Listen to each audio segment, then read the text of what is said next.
Bonjour à tous, pour cette nouvelle édition de Ils font Vélizy, nous sommes accueillis aujourd'hui par l'artiste vélisien Buldo. Bonjour Buldo et merci de nous accueillir chez vous aujourd'hui dans votre antre où il y a, comme on peut le voir en fait, vos petites machines et également votre atelier. Alors vous êtes spécialisé donc dans la sculpture en carton, on va dire. Expliquez-nous un petit peu comment ça vous est venu. Comment ça m'est venu? Je me suis dit justement, un peu en me baladant dans les rues, qu'il y avait beaucoup de choses qui se faisaient en graffiti, en peinture, mais pas assez de sculpture. Parce que moi je fais quand même beaucoup de sculpture par rapport à mon travail, mais plus des trucs en polyuréthane, en polystyrène, et qui sont, enfin écologiquement c'est quand même pas terrible. Je me sentais pas de laisser des trucs comme ça dans la rue, même si c'est un peu plus plaisant de travailler. Et du coup j'ai cherché un moyen qui permettait de prendre des choses dans la rue et de les remettre dans la rue, et le carton ça c'est tombé un peu comme une évidence, parce que voilà, c'est déjà là, il n'y a plus qu'à le modifier, le déposer, et puis voilà, ça existe déjà, quoi. Donc finalement, ce basculement de votre métier à la sculpture sur carton apparaissait un petit peu comme une évidence, c'est ça? Ouais, parfois pour des showrooms, pour des comédies musicales, pour qui a besoin, quoi. Alors finalement, le carton, est-ce que c'est un matériau facile à travailler? Oui, je pense que c'est quelque chose que tout le monde peut faire s'il se donne la patience. Après, il y a des petits soucis d'équilibre, parfois, c'est quand même assez fragile, du coup ça a tendance à se déchirer, surtout que j'essaie de ne pas faire quelque chose de trop volumineux, j'essaie de faire des choses avec le moins de structure possible. Mais sinon, oui, je pense que qui se donne la peine arrive à le faire. Et puis c'était un peu la démarche aussi à la base, de faire un truc qui coûtait pas cher, qui était facile à faire. Je voulais que n'importe qui puisse se dire, allez, ça me donne une idée, je vais tenter de faire un truc moi aussi, quoi. Qui coûte pas cher, justement, je vois pas mal de tubes en carton s'accumuler au-dessus de votre petite maisonnette atelier. Finalement, ça coûte rien du tout. Enfin, j'imagine que c'est des personnes qui doivent vous les redonner, parce que c'est là-dedans qu'on met les posters, tout ça. Non, ouais, là, ceux-là, c'est plus des... Ah si, il y en a un petit peu de trucs d'imprimerie, mais sinon, c'est beaucoup des tubes de tissu aussi que je récupère en me balader dans Paris vers 18-19 heures, près des magasins de tissus, pour pouvoir récupérer énormément dans les poubelles. Donc voilà, à ce niveau-là, ça coûte pas cher.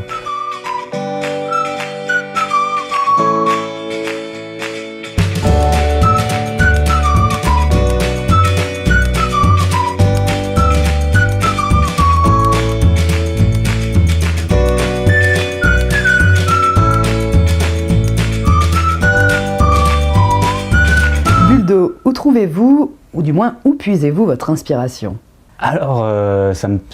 toujours un petit peu l'impression que ça me tombe dessus par hasard, c'est-à-dire quand je me balade, je sais pas, je suis en train de promener le chien et puis je suis en train de penser à mes sculptures, je me dis j'en verrais bien une ici ou quelque chose qui interagit avec ça, mais ça peut aussi être l'actualité, ça peut être plein de choses, des envies, des sentiments, comme j'avais fait à Montmartre des amoureux qui regardaient leur portable, qui étaient côte à côte et qui regardaient leur portable plutôt que de se câliner, voilà, c'est simplement de regarder la vie autour de moi qui me donne des idées, quoi. Et puis aussi je dessine beaucoup, j'ai des carnets, je dessine un peu tous les jours, du coup ça me permet de... Je sais pas, quand j'ai un sentiment ou quoi, je vais le dessiner, et puis ça se décline jusqu'à arriver à quelque chose d'un peu plus positif, d'un peu plus enjoué, que j'ai plus envie de présenter au monde, et puis voilà, ça sort comme ça. J'allais justement vous demander si derrière ces sculptures, fallait lire des messages en fait, que vous essayez de faire passer, par exemple à Montmartre avec ces deux amoureux qui regardent ce téléphone, est-ce qu'il y a quelque chose à entrevoir derrière? Bah, je sais pas s'il y a un message, je me sens pas prêcheur ou donneur de leçons, juste moi j'exorcise quelque chose, quoi, plutôt que d'aller dire aux gens comportez-vous comme ça, surtout pas, je voudrais pas faire ça, mais simplement de leur faire remarquer quelque chose que peut-être ils n'ont pas vu, ou peut-être qu'ils ont vu mais qui sont pas forcément non plus verbalisés, ou je sais pas. Non, c'est juste un moyen de communication, quoi. Ça me permet de m'adresser à plein de gens différents aussi, c'est ça qui est plaisant, c'est que quand j'avais mis des sculptures à Vélizy, j'avais fait un petit tour pour repasser et que les gens ne sachent pas que c'était moi l'artiste. Et du coup, je voyais des personnes âgées parler avec des jeunes, parler avec plein de gens de milieux différents sur un thème commun. Et ça, c'est quelque chose qui m'intéresse assez, oui.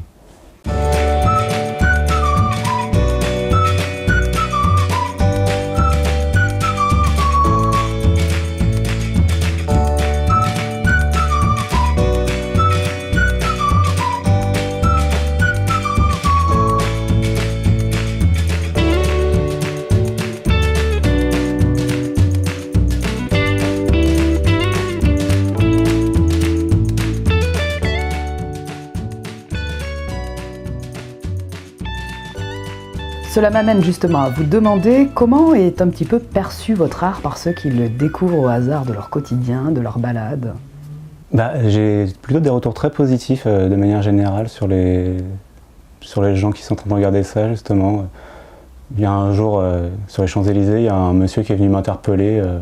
Je lui ai dit mais comment vous savez que c'est moi qui ai fait ça? Il m'a dit parce que je me suis dit que l'artiste devait pas être loin, je suis resté 5 minutes, j'ai vu que les gens bougeaient, vous n'aviez pas trop bougé. Du coup il était venu me voir pour me dire non c'est vachement bien, il faut plus de choses comme ça. Je sais pas, les gens sont assez enjoués de manière générale. Ou pareil, pour la petite anecdote, celui que j'avais mis dans le métro, il y a deux jeunes un peu qui ont l'air très agressifs, qui étaient en train de parler de bagarre, qui rentrent dans le métro et là je me dis oh, ma sculpture a peut-être pas duré longtemps et puis les deux voient ça et puis se mettent à sourire et ils sont là genre oh c'est chambé, c'est trop bien ce truc et tout.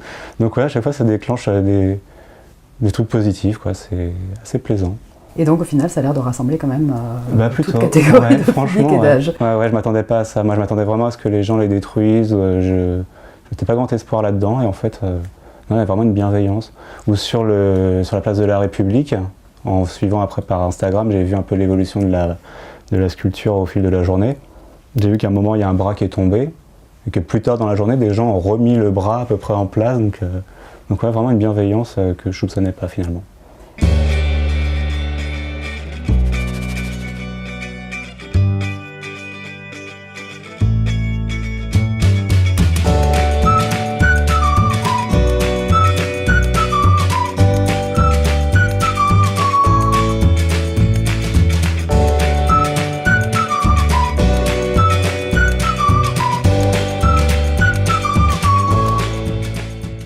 Alors dépose-t-on finalement aussi facilement une sculpture comme ça, au gré des Champs-Élysées, de la place de la République ou même du métro? Est-ce qu'il ne faut pas une autorisation, quelque chose comme ça? Je sais pas, j'ai pas demandé de peur qu'on me dise non. Non, j'y suis allé. Une implantation sauvage donc. Ouais, complètement. D'accord, ok. Mais j'imagine que vous vous laissez un certain temps donné en fait justement. Non, je les abandonne vraiment. D'accord. Ouais, je les laisse vivre sans moi. D'accord, et vous ne savez pas ce qu'elles deviennent finalement? Non. Jusqu'au jour où vous repassez, elles ne sont plus là et finalement elles sont en train de repeupler s'il faut l'appartement de quelqu'un d'autre. Que de vos sculptures. C'est possible, j'imagine qu'il y en a beaucoup qui prennent la pluie et puis c'est quand même très éphémère donc je pense qu'elles ne peuvent pas durer non plus indéfiniment. Celle que j'avais mise sur les Champs-Élysées en repassant le soir parce que j'étais parti à un concert entre temps et j'ai dû repasser par là donc je me suis dit je vais quand même aller jeter un coup d'œil. J'ai vu qu'il y avait une famille qui faisait la manche avec la sculpture à côté donc je me suis dit écoute si ça sert à des gens tant mieux quoi. Buldo, dernière question. Quelle est finalement la sculpture qui vous a suscité le plus de fierté? Ah mince, je ne sais pas. La question piège. Ah ouais, non, je sais pas. Je sais pas, la prochaine. Alors justement, la prochaine, vous l'avez en tête? Alors la prochaine, elle est derrière vous en train de se faire. C'est un personnage qui fait coucou aux voitures qui ont du mal à passer justement le soir pendant les bouchons, histoire d'animer un peu le trajet, de changer ce trajet qui est très quotidien. Et puis je sais pas, il y avait un peu quand j'allais bosser là pendant un mois à prendre les bouchons à cet endroit-là, je pensais un petit peu à ces marins qui partent comme ça en mer avec leur famille qui leur fait coucou. J'ai envie de faire une espèce de petit point commun avec ça. Voilà. Parfait, merci Buldo. De rien, merci à vous.